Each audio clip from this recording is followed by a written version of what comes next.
Welcome to भजन भक्ति channel. आज हम सुनेंगे श्री हनुमान जी की कथा, जो भक्ति, बल, बुद्धि और ब्रह्मचार्य का दिव्य स्वरूप बताती है।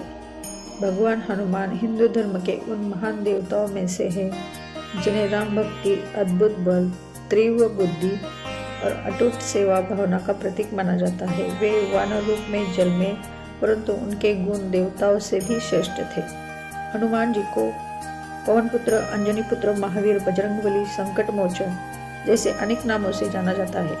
उनका संपूर्ण जीवन भगवान श्री राम की सेवा, धर्म की रक्षा और अधर्म के विनाश में समर्पित रहा है। हनुमान जी का जन्म त्रेता युग में हुआ था। उनकी माता का नाम अंजलि था, जो पूर्व जन्म में एक अप्सरा थी। शापवश उन्हें पृथ्वी पर वानर रूप में जन्म लेना पड़ा। उन्होंने घोर तपस्या कर भगवान शिव को प्रसन्न किया। भगवान शिव ने वरदान दिया कि वे स्वयं उनके पुत्र रूप में जन्म लेंगे। उसी समय पवन देव ने अंजलि के गर्भ में दिव्य शक्ति का संचार किया। इस प्रकार हनुमान जी को पवन पुत्र कहा गया है। उनके जन्म के समय पृथ्वी, आकाश और दिशाएं प्रसन्न हो उठी। देवताओं ने आकाश से पुष्पा वर्षा की। बाल हनुमान और सूर्य को फल समझ कर लेना। बचपन में हनुमान जी से अत्यंत चंचल और पराक्रमी थे। एक दिन उन्होंने आकाश में चमकते सूर्य को लाल फल समझ लिया और उन्होंने खाने के लिए उड़ पड़े और पूरे ब्रह्मांड में हड़कंप मचा दी। सूर्यदेव भयभीत हो गए। इंद्रदेव ने हनुमान को रोकने के लिए वज्र फेंका, जिससे हनुमान जी की ठोड़ी पर चोट लगी, जिससे वे मूर्छित हो गए। यह देखकर पवन देव क्रोधित हो गए और वायु को संचार रोक दिया। सृष्टि में हाहाकार मच गया। तब सभी देवताओं ने हनुमान जी को अनेक वरदान दिए। ब्रह्मा ने अमरता का वरदान दिया, वरुण ने जल से रक्षा का, अग्नि ने अग्नि से भय का और इंद्रदेव ने वज्र से अजेयता का। इसी कारण उन्हें बजरंगबली कहा गया है। बजरंगबली की शिक्षा और विनम्रता। हनुमान जी ने सूर्यदेव का अपना गुरु माना और आकाश में उड़ते हुए उसने वेद, उपनिषद और शास्त्रों की शिक्षा ग्रहण की। वे अत्यंत बुद्धिमान, विनम्र और ज्ञानवान बने। परंतु बालकाल्युग में उनकी शक्ति से ऋषि मुनि परेशान हो जाते थे। तब ऋषियों ने उन्हें श्राप दिया कि वे अपनी शक्तियों को भूल जाएंगे और समय आने पर ही स्मरण होगा। यही कारण था कि लंका यात्रा से पहले जामवंत जी ने उन्हें उनकी शक्तियों का स्मरण कराया। श्री राम की प्रथम भेंट। हनुमान जी का जीवन तब पूर्ण हुआ जब उनकी भेंट भगवान श्री राम से हुई। श्री राम माता सीता की खोज में शिवमुख पर्वत पर पहुंचे। वही सुग्रीव के मंत्री रूप में हनुमान जी उनसे मिले। हनुमान जी ने ब्राह्मण का रूप धारण कर श्री राम से मधुर और विद्वतापूर्वक संवाद किया। श्री राम उनके ज्ञान, विनम्रता और वाणी से अत्यंत प्रसन्न हुए। यही से श्री राम और हनुमान का दिव्य संबंध आरंभ हुआ।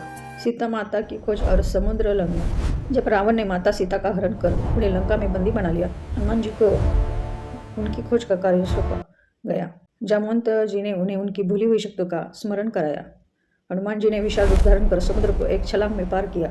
मार्ग से सुरसा, सहिंका जैसी बाधाएं आई, पर उन्होंने बुद्धि और बल से सब पर विजय पाई।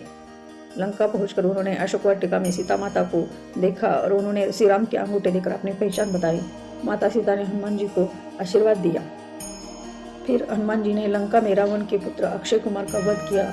फिर वे रावण के दरबार में पहुंचे। रावण ने क्रोधित होकर उनकी पूंछ में आग लगाने का आदेश दिया, परंतु वही आग लंका दहन का कारण बनी। हनुमान जी ने पूरी लंका को जला दिया, पर माता सीता को कोई क्षति नहीं पहुंचाई। यह घटना अधर्म के विनाश का प्रतीक बनी। संजीवनी पर्वत लाना। जब रावण युद्ध में जब लक्ष्मण मूर्छित हो गए, तब वैद्य सुषेण ने संजीवनी बूटी लाने को कहा। हनुमान जी हिमालय पहुंचे, पर संजीवनी बूटी पहचान न सके। तब उन्होंने पूरा पर्वत ही उठा लिया और समय पर लाकर लक्ष्मण के प्राण बचाए। यह उनकी अद्भुत भक्ति और शक्ति का उदाहरण है। राम राज्य और हनुमान जी। रावण वध के बाद श्री राम ने अयोध्या में राम राज्य की स्थापना की। हनुमान जी को उन्होंने अमर रहने का वरदान दिया। कहा जाता है कि जहाँ जहाँ राम कथा होते ही वहाँ हनुमान जी अवश्य उपस्थित रहते। राम राम श्री राम जय जय राम। हमें हनुमान जी का आदर्श जीवन में लेना चाहिए। हनुमान जी ब्रह्मचर्य, सेवा, त्याग और भक्ति के प्रतीक वे कहते हैं कि जब मैं अपने शरीर को देखता हूँ तो मैं आपका दास हूँ, जब आत्मा को देखता हूँ तो मैं आप हूँ।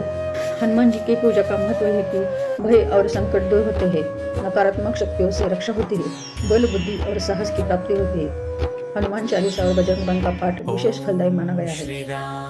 हनुमान जी केवल एक देवता नहीं बल्कि जीवन जीने की प्रेरणा है। उनका जीवन हमें सिखाता है कि सच्ची भक्ति में अहंकार नहीं होता और सेवा ही सबसे बड़ा धर्म है। वे आज भी अपने भक्तों के संकट हरते हैं, इसलिए उन्हें संकट मोचन कहा जाता है। जय श्री राम, जय बजरंगबली। अगर आपको ये कहानी अच्छी लगी हो तो हमारे चैनल को सब्सक्राइब, लाइक, शेयर जरूर करें। धन्यवाद। जय श्री राम, जय हनुमान।